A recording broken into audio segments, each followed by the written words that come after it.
Hi class, my name is Melissa and I'm going to be talking about students in the foster care system.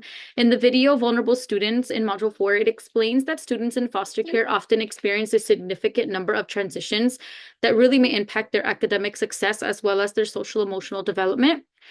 This brief but really powerful insight reveals the immense instability that a lot of these children face from constant disruptions that really force them to repeatedly adapt to new environments, peers, educators, homes, and cultures.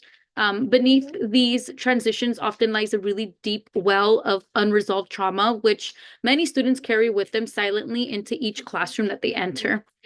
In the article, The Role of Schools in Supporting Students in Foster Care further underscores the complexity of supporting these youth, emphasizing that in order to effectively facilitate collaboration among these entities, it's important to understand that the child welfare system as a whole, as well as other key players.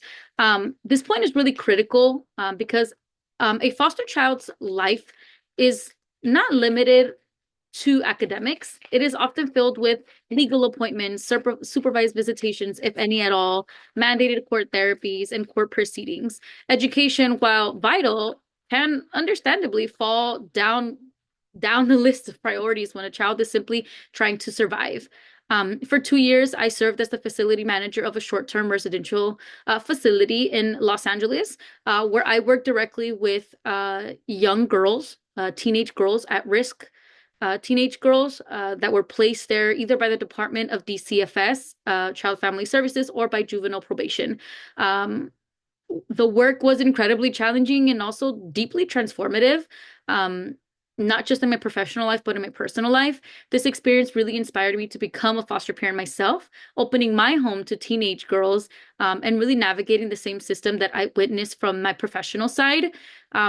From both my time in the field and in my home as a foster parent, I have really come to see that the most meaningful support is often found in really simple, consistent access, meaning access to therapies, academic tutoring, extracurricular enrichment, social emotional learning groups, and perhaps most overlooked, basic necessities like clothes, hygiene products, and food, just a safe place to sleep.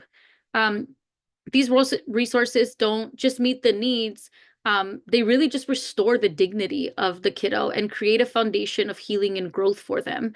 One aspect of the module that really challenged my previous assumptions was the notion that foster youth may have limited access to regular healthcare. In both my professional and personal experience, I have found that children in foster care are typically enrolled in Medicare, which covers fully um, their care, any kind of emergency care or just like general PCP care, primary care provider care, um, especially when they don't have any other insurance. You're able to, schedule appointments with relative ease. Although the quality of the care and wait times are often not the best, I do recognize that this may not reflect the experience of all foster children, particularly those without proactive advocates in their lives. In many cases, it is not the lack of insurance or eligibility, but rather the systematic inefficiencies and inconsistent adult involvement that really create barriers to care. Ultimately, supporting youth in foster care requires more than just empathy. It requires systems that communicate, professionals who collaborate with one another, and caregivers who show up for these kiddos. These children that are navigating these complexities far beyond their years, and they deserve consistent, compassionate, and competent care at every point in their journey. And yeah, thank you so much, guys. Bye.